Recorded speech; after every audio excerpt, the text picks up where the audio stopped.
అత్తాకోడళ్ళ కొత్త కథల కోసం కోమలి టీవీని సబ్స్క్రైబ్ చేసుకోండి. నోటిఫికేషన్స్ కోసం బెల్ ఐకాన్పై క్లిక్ చేయండి. ఈరోజు మనం తెలుసుకోబోతున్న స్టోరీ పొద్దు పొద్దున్నే కూరగాయలు.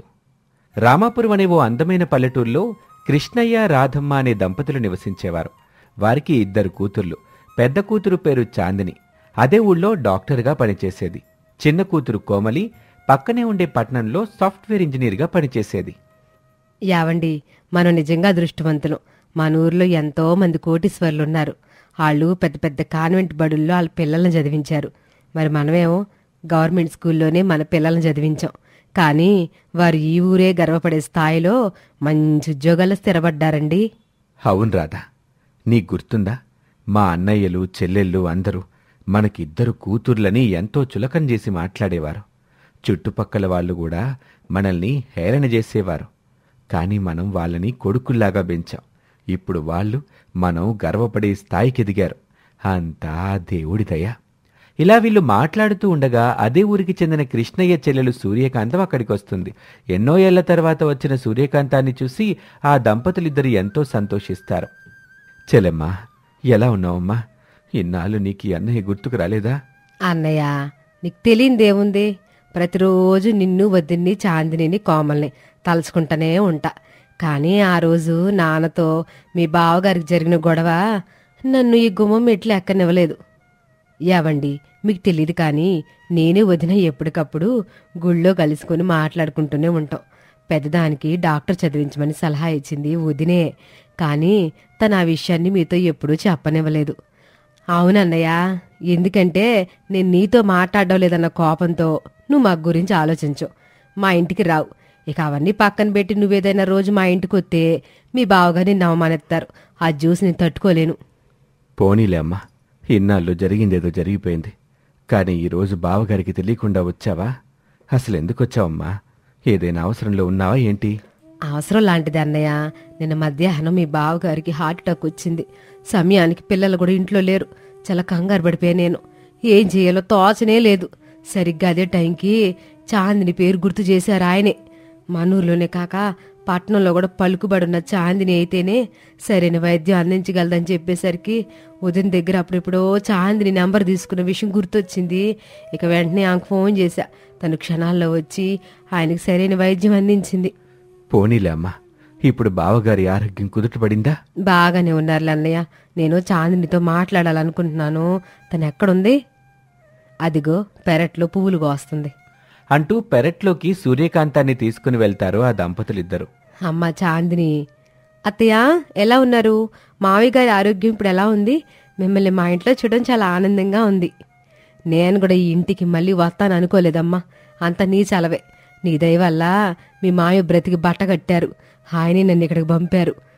అతను కూడా రావాలనుకున్నాడు గాని ఇన్నాళ్ళు కోపంతో నన్ను ఇంటికి రానిగిపోవడం వల్ల సిగ్గుతో అక్కడే ఉండిపోయారు. అలా చాలాసేపు వాళ్ళు మాట్లాడుకుంటారు. ఇంతలో కోమలి అక్కడికి వస్తుంది. వాళ్ళు హాయిగా ఆ రోజంతా గడుపుతారు. ఇక సూర్యకాంతం ఇంటికి బయలుదేరే సమయం వచ్చింది. అన్నయ్య, ఇట నీతో మీ కుటుంబంతో ఎంత ఆనందంగా ఒకరోజు గడుపుతానని నిన్న జీవితంలో అనుకోలా. కలకాలం 2 కుటుంబాలు ఎట్లాగే ఉండాలని నేను అనుకుంటున్నా. నీకు 2 కూతుళ్ళు ఉన్నట్టే నాకు కూడా 2 కొడుకులు ఉన్నారుగా. వాళ్ళు కూడా ఏళ్ళలాగే మంచిగా చదువుకొని ప్రయోజకులు అయిపోయారు. మీకు ఏ అభ్యంతరం లేకపోతే పెద్దాడి మోహన్కేమో చాందిని, చిన్నాడికేమో కోమలినిచ్చి పెళ్లి జరిపిద్దాం అనుకుంటున్నాను అన్నయ్య. అయ్యో వదిన, నాకు అభ్యంతరం ఏముంటుంది? కానీ మీ స్థాయి వేరు, మా స్థాయి వేరు. మేమా పెద్దగా కట్న కానుకలు ఇచ్చుకోలేము. ఉన్నదంతా వీళ్ళిద్దరికే. కానీ ఇప్పుడు లక్షల కట్నాలు మాత్రం ఇవ్వలేం. నేను కూతుర్ని ఇమ్మన్నా గాని కట్నాన్ని కాదు. ఈ అభిప్రాయం నాది మాత్రమే కాదు, ఆయనది కూడా. మీకే ఇబ్బంది లేకపోతే నేను రాజేష్కి ఇంకా మోహన్కి ఊరు రమ్మని కబురు పంపిస్తాను అని చెప్పి సూర్యకాంతం వెళ్ళిపోతుంది. అలా 2 కుటుంబాల వారు ఇష్టపడ్డంతో మోహన్తో చాందినికి, అలాగే రాజేష్తో కోమలికి పెళ్లి జరుగుతుంది. కొన్నాళ్లకు అత్తాకోడలు ఈ విధంగా మాట్లాడుకుంటూ ఉంటారు. అత్తయ్య, మీ చీర చాలా బాగుంది. ఇదిగో మీ మామి లేరు, మొన్న మధ్య బిజినెస్ పని మీద ముంబై వెళ్ళినప్పుడు 10 చీరలు తీసుకొచ్చాడు నాకు. నాకెందుకండి ఇన్ని చీరలంటే అసలు ఇన్నరగా వృధాగా డబ్బు ఖర్చు చేస్తా ఉంటారు. మీరు ఆనందపడతారేమో అని అలా చేసుంటారు. మన కుటుంబ సభ్యుల్ని ఆనంద పెట్టాలనుకోవడం తప్పు కాదు గాని దానికోసం విపరీతం ఖర్చు పెట్టడం మాత్రం తప్పేనమ్మాయి. ఖర్చులు పెట్టుకుంటా పోతే బంగారపు కొండలైనా కరిగిపోతాయి. అవునత్తయ్య, ఏదో ఇంకా మీ అబ్బాయికి ఇలా అనవసరంగా ఖర్చు చేసే అలవాటు లేదులే.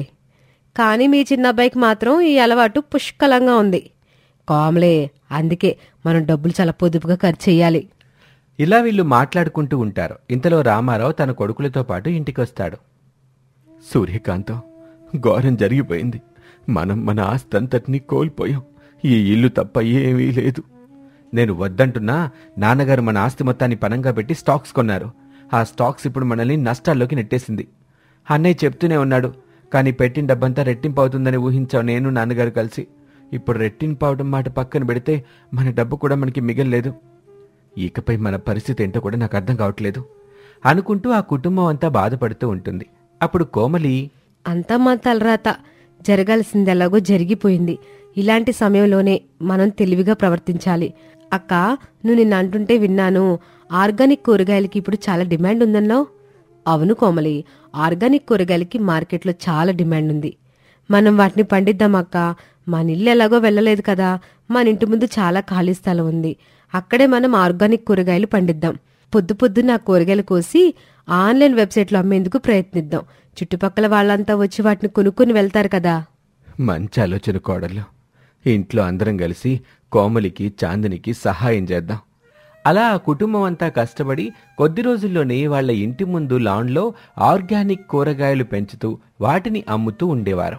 అక్క, ఈరోజు మనం ఊహించిన దానికంటే 10 రెట్లు ఎక్కువ లాభం వచ్చింది. నా కోడలిద్దరు బంగారాలు పొద్దు పొద్దున్నే లేచి కూరగాయలు పండించే పని చూస్తారు. ఆ పని అయిపోయాక వాళ్ళ ఆఫీసులకి వెళ్ళి ఉద్యోగాలు చేసుకుని తిరిగి వస్తారు. మీలాంటి కోడల్లో నా ఇంటికి రావడం నిజంగా మేం చేసుకున్న అదృష్టం. అవునమ్మా, నువ్వన్నది ముమ్మాటికి నిజం. ఇంకొద్ది కాలం మనం ఈ వ్యాపారాన్ని స్థిరంగా నడపగలిగితే మన పాత బిజినెస్ స్థాయికి దీన్ని తీసుకుని వెళ్ళగలుగుతాం. అయినా ఇదే బాగుంది. నాన్నగారికి వ్యాపారంలో సహాయపడదామని పట్నంలో చేసే ఉద్యోగాలు మానేసి ఇక్కడికి వచ్చేసాం. తీరా అనవసరమైన ఖర్చులు చేస్తూ డబ్బంటే లెక్కలేక ఆస్తులంతా పోగొట్టుకునేసరికి ఉద్యోగం ఉంటేనే బాగుండు అనిపించింది. కానీ ఆ దేవుడి దయ వల్ల, ఈ కూరగాయల వ్యాపారం వల్ల ఉద్యోగానికి మించిన రాబడి వస్తుందిరా. కానీ అప్పట్లోలాగా మనమిద్దరం అనవసర ఖర్చులు చేయకుండా ఉంటే చాలు. ఇప్పుడే తెలిసింది, ఆ రోజు మనం కొన్న స్టాక్స్ ఇప్పుడు రాకెట్టులా దూసుకుపోతున్నాయంట. ఇక తనఖాలో ఉన్న మన ఆస్తుల్ని విడిపించగా ఒక పెద్ద ఫామ్ కొందాం అనుకుంటున్నాను. ఏమంటారమ్మా కోడళ్ళు? ఫామ్ని కొనటం వల్ల మనకి చాలా ఉపయోగాలున్నాయి మావయ్య గారు. అనేక రకాల కూరగాయలు పండించడమే కాక దేశవాళీ ఆవులను కూడా మనం పెంచగలిగితే లాభాలు వస్తాయి. ఆవుల పెంపకం గురించి నాకు వదిలేయండి. చిన్నప్పుడు మా ఇంట్లో బోల్డన్ని ఆవులు ఉండేవి. అవునత్తయ్య, నాన్నగారు మీలాగే చెప్పేవారు. అమ్మా కోమలి, చాందిని, కృష్ణయ్య, రాధమ్మ కూడా పేదవాళ్లేగా. మీ పెళ్లిళ్ళు అయిపోయాక వాళ్ళ పరిస్థితి ఎట్లా ఉందో ఏంటో.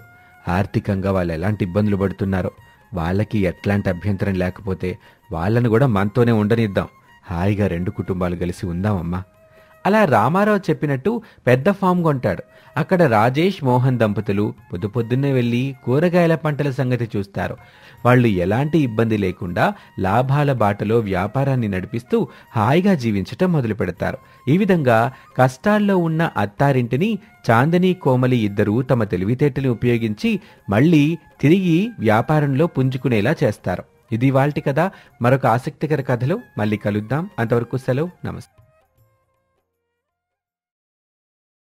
అనగనగా రామాపురం అనే ఓ అందమైన పల్లెటూరు ఉండేది. ఆ ఊళ్ళో రామారావు గారి కుటుంబం నివసించేది. వాళ్ళు తరతరాలుగా వస్తున్న ఆ ఇంట్లోనే నివసిస్తూ ఉండేవారు. వారి ఇంటి పెరట్లో ఒక పెద్ద చింత చెట్టు ఉండేది. అది రామారావు గారి భార్య అయిన సూర్యకాంతానికి నచ్చేది కాదు. ఏమండి, అసలు ఈ చెట్టు ఎప్పుడు పుట్టింది? ఎప్పుడో మా చిన్నప్పుడు పుట్టింది. మళ్ళీ వదిలిపెట్టావా ఆ చింత చెట్టు గోల? నీ చిన్నప్పుడే పుట్టినట్టయితే మీ నాన్నగారి సంగతే పక్కన పెడదాం. కనీసం మీ అమ్మగారికైనా ఉండొద్దు. ఇంటి పెరట్లో చింత మొక్క పుట్టడం ఏంటి, పీకి పడేయాలి గాని. ఇప్పుడున్నట్టుండి ఆ చెట్టు గురించి నీకెందుకులేవే? ఎందుకేంటి, ఇంటి పెరట్లో చింత చెట్టుంటే ఇంట్లో చింతలుంటాయి అంటారు పెద్దలు. ఈ చింత చెట్టు ఉండడం వల్లనే మన అబ్బాయికి ఉద్యోగం రావట్లా. ఇదిగో కాంతం, దేవుడి మీద భక్తుండొచ్చు, కానీ మూఢనమ్మకాలుండకూడదు. వీళ్ళిలా మాట్లాడుకుంటూ ఉంటారు. ఇంతలోనే అక్కడికి రాజేష్ వచ్చి ఇలా అంటాడు. ఏంటమ్మా నువ్వు? నా ఉద్యోగానికి ఇంట్లో ఉండే చింత చెట్టుకి ఏంటి సంబంధం? చెట్టు పేరులో చింత ఉన్నంత మాత్రాన మనుషులకి చింతలొస్తాయి చెప్పు? అలా అయితే ఇంటి లోపలున్న చింతపండు సంగతి ఏంటి? అదంతా నాకు తెలీదురా. చిన్నప్పటి నుండి మా బామ్మ చింత చెట్టు దగ్గరికి వెళ్ళొద్దు, చింతలు వస్తాయని చెప్పేది. తిరిగి మా నాన్నగారు చింత చెట్టు ఉన్న ఇంటికి నన్ను కోడలుగా పంపించారు. జీవితాంతం ఈ చింత చెట్టు వద్దనే నా బ్రతుకు తెల్లారిపోయింది. అలా అయితే నాకు తెలిసిన ఎంతో మంది ఫ్రెండ్స్ వాళ్ళ ఇంట్లో చింత చెట్లు లేవు, కానీ వాళ్ళు ఎన్నో కష్టాలు పడుతున్నారు. మనం హాయిగా జీవిస్తున్నాం. ఇక్కడే మీ పెళ్లి జరిగింది, మేమిద్దరం ఇక్కడే పుట్టాం, అక్కకు పెళ్ళైపోయింది కూడా. ఇక నా ఉద్యోగం సంగతి అంటావా? అది కూడా ఈ రోజే వచ్చింది. ఏంట్రా, ఉద్యోగం వచ్చిందా? శభాష్రా రాజేషు. అంతా పోలేరమ్మ తల్లి దయ. నేను ప్రతి మంగళవారం పూజలు చేస్తున్నాను గనకే నీకు ఉద్యోగం వచ్చింది. పోలేరమ్మ తల్లిదయ్య అన్నావు బాగుంది, కానీ నువ్వు పూజలు చేయడం వల్లే వచ్చిందనుకోవడం తప్పు. మంచి జరిగితే నీ వల్ల, చెడు జరిగితే ఈ చింత చెట్టు వల్ల అంటావు. ఏంటో కాంతం, నువ్వు నాకెప్పటికీ అర్థంగావు. కొడుక్కి ఉద్యోగం వచ్చిందన్న ఆనందంతో సూర్యకాంతం గుడికెళ్తుంది. అమ్మ పోలేరమ్మ తల్లి, నీ దయ వల్ల నా కొడుకు మంచి ఉద్యోగం వచ్చింది. ఇకపై ఆడు బతుకు 3 పువ్వులు 6 కాయలు ఉండాలి. మంచి పిల్లతో పెళ్లి జరగాలి. పిల్ల పాపలతో వాడు హాయిగా ఉండాలమ్మా. సూర్యకాంతం ఇలా మనసులో కోరుకుంటూ ఉంటుంది. ఇంతలో అక్కడికి కోమలి అనే అమ్మాయి వచ్చి గంట కొడుతుంది. లక్షణంగా ఉన్నావమ్మా. నేను మనసులో కోరుకుంటున్నానో లేదో నువ్వు గంట కొట్టావు అంటే నా కోరికలన్నీ ఖచ్చితంగా తీరిపోతాయి. అవునా, మంచిదండి. అయినా నేను కొట్టిన గంటదే ఉందండి. ఆ భగవంతుడు తలుచుకుంటే మనకేమేమి ఇవ్వాలో అన్నీ ఇస్తాడు అంటూ నిర్మలంగా పూజ చేసుకుంటుంది. కోమలిని చూసి సూర్యకాంతం తన మనసులో ఇలా అనుకుంటుంది. ఎంత మంచి పిల్ల, ఇట్లాంటి పిల్ల నా ఇంటికి కోడలు కొత్తే ఎంత బాగుండో అని అనుకుంటూనే అక్కడి నుంచి వెళ్ళిపోతుంది సూర్యకాంతం. అలా కొంతకాలం గడుస్తుంది. ఒకనాడు హఠాత్తుగా, అమ్మా, నాన్నగారు ఎక్కడికెళ్లారు? ఈ సమయంలో ఇంకెక్కడ ఉంటారు? దుకాణంలో ఉంటారు. కానీ నాన్నగారి ఫోన్ నుంచి ఎమర్జెన్సీ కాల్ వచ్చింది.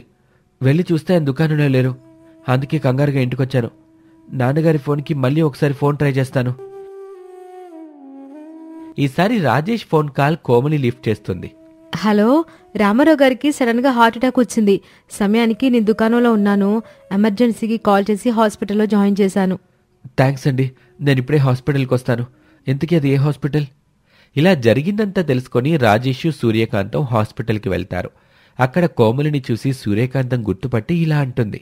అమ్మా కోమలి, నువ్వేనా? ఆ రోజు మనం గుళ్ళో కలిసి గుర్తుందా? చాలా థ్యాంక్స్ అమ్మా. ఈరోజు మా ఆయన ప్రాణం నువ్వే కాపాడు. అయ్యో, దాందేముందండి, అంతా భగవంతుని దయ. సరే, నేను వెళ్ళొస్తాను. అలా కోమలి అక్కడి నుంచి వెళ్ళిపోతుంది. తర్వాత రామారావు కోలుకున్నాక తన భార్యతో ఇలా అంటాడు. కాంతం, ఆ రోజు ఆ అమ్మాయి గనక రాకపోయింటే ఈరోజు నేను ఇలా బ్రతికుండేవాణ్ణి కాదు. ఆ అమ్మాయిని ఒకసారి కలిసొద్దాం కాంతం. అలా అనుకుంటూ రామారావు కాంతం కోమలి వాళ్ళ ఇంటికి వెళ్తారు. కోమలి తండ్రి రాజయ్య రామారావుకి చిన్ననాటి మిత్రుడు. రాజయ్య, ఈ కోమలి నీ కూతురా? తండ్రికి తగ్గ కూతురు అనిపించిందిరా. నా ప్రాణాన్ని నీ కూతురే కాపాడిందిరా. అలా ఆనందంగా మాట్లాడుకుంటూ ఉంటారు.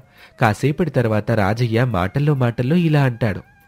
ఏంటోరా, పెద్దమ్మాయికి ఎలాగూ పెళ్ళైపోయింది.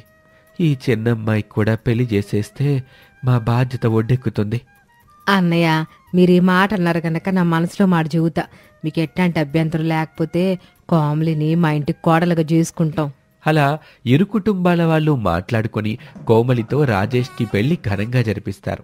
అలా కొన్నాళ్ళు గడుస్తుంది. ఇంతలో రాజేష్ వాళ్ల మేనత్త శ్యామల అక్కడికి వస్తుంది.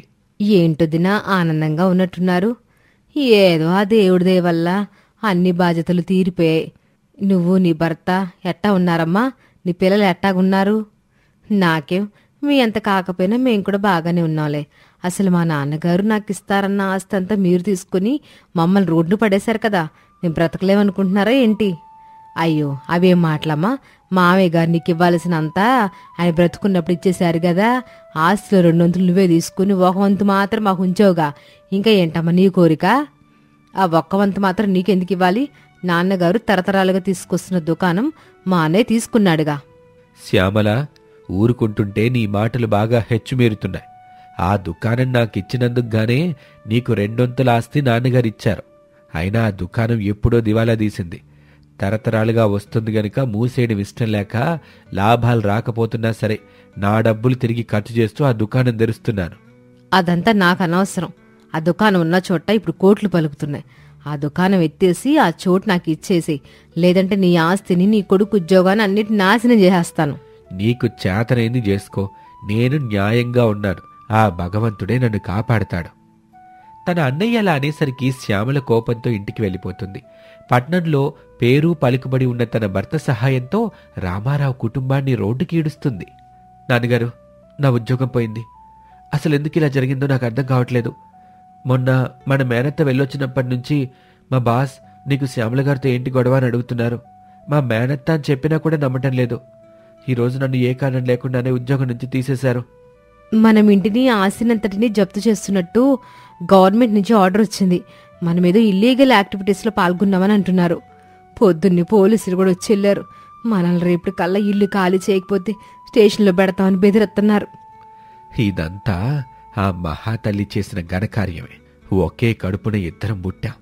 కానీ ఎందుకో తెలియదు, దానికి నేనంటే ఎంత పగ. చిన్నప్పుడంతా బాగానే ఉండేది. పెళ్ళయ్యాకే మనిషి పూర్తిగా మారిపోయింది. తన భర్త ఎలా చెప్తే అలా నడుచుకుంటుంది. సరేనన్నా, పోలీసుల నుంచి కూడా మనకి బెదిరింపు కాల్స్ వస్తున్నాయంటే మనం ఖచ్చితంగా మన ఇంటిని ఖాళీ చేయాల్సిందే. కానీ మనం భయపడాల్సిన అవసరం లేదు. మన దగ్గర ఆస్తికి సంబంధించిన పత్రాలన్నీ సరైనవి. దీనికోసం నేను ఎంత దూరమైనా వెళ్తాను. అవసరమైతే సుప్రీంకోర్టుకైనా వెళ్దాం. అదంతా సరే గాని ఇప్పుడు మనం ఎక్కడ ఉండబోతున్నాం? రోడ్డు మీద. ఎందుకత్తయ్య, మనం మా అమ్మ వాళ్ళ ఇంటికి వెళ్దాం. అలాంటి దుస్థితి నాకు నేను బ్రతకుండగా రాకూడదనుకుంటున్నాను. కానీ ఈరోజొచ్చింది. ఏంటో భగవంతుడా. అలా రామారావు అనేసరికి ఆ కుటుంబం వాళ్ళంతా కూడా బాధపడుతూ ఉంటారు. ఇంతలో కోమలికి ఒక ఆలోచన వస్తుంది. మావయ్య గారు, ఈ చెట్టు ఎవరు నాటారు? నా చిన్నప్పుడు మామిడి పండు తిన్న టెంక నేనిక్క నాటానమ్మా. అయితే ఈ చెట్టు మీకే సొంతం కనుక నా దగ్గర ఒక అద్భుతమైన ప్లాన్ ఉంది. మనం వీళ్ళింటికి వాళ్ళింటికి వెళ్లి తలదాచుకోవాల్సిన అవసరం లేదు. ఈ చెట్టునే మన ఇంట్లో మార్చుకుందాం. ఏమండి, ట్రీ హౌస్ అని చిన్నప్పుడు చెట్టు కొమ్మల్ని, ఆకుల్ని ఉపయోగించి చెట్టుపై ఇంటిని కట్టుకునేవాళ్ళం. ఇంత విస్తారమైన చెట్టు పైన మనం ఖచ్చితంగా తలదాచుకోగలం. నన్ను నమ్మండి. నాకు కాస్త సహాయం చేస్తే మనం న్యాయ పోరాటం చేసి మన ఇంటిని తిరిగి సాధించే వరకు ఈ చెట్టు ఇంట్లో మనం ఉండొచ్చు. ఏం చేయాలో ఎలా చేయాలో నువ్వు చెప్పుకోమలి. నాకు వీలైనంత వరకు నేను సహాయం చేస్తాను. అలా కోడలు కట్టిన చెట్టు ఇంట్లో సూర్యకాంతం దంపతులు తలదాచుకుంటారు. రాజేష్తో పాటు కోమలి కూడా ప్రభుత్వ ఆఫీసుల చుట్టూ తిరిగి కోర్టు మెట్లెక్కి మరీ తన ఇంటిని సాధించుకుంటుంది. ఇంతలో శ్యామల భర్తకు ఆరోగ్యం బాగోలేకపోతే రాజేషే దగ్గరుండి రక్తం ఇచ్చి మరీ తనని కాపాడుతాడు. అప్పుడు శ్యామల మనసు మార్చుకొని తిరిగి తన అన్నయ్య దగ్గరికొచ్చి ఇలా అంటుంది. అన్నయ్య, వదినా, నన్ను క్షమించండి. నేను బుద్ధి గడ్డి తిని ఎన్నో తప్పులు చేశా. అయినా నా భర్త ప్రాణాలకు ముప్పు ఉందని తెలియగానే నీ కొడుకు చాదుకున్నాడు. ఈ రోజు ఆయన ఆరోగ్యంగా తిరుగుతున్నాడంటే అది కేవలం నా మేనల్లుడు వల్లనే. ఇలా సూర్యకాంతం కుటుంబానికి అసలైన విలనైన శ్యామల కూడా పూర్తిగా మారిపోయేసరికి ఆ కుటుంబం అంతా సంతోషంగా ఉంటుంది. ఇది వాల్టి కథ. మరొక ఆసక్తికర కథలో మళ్ళీ కలుద్దాం.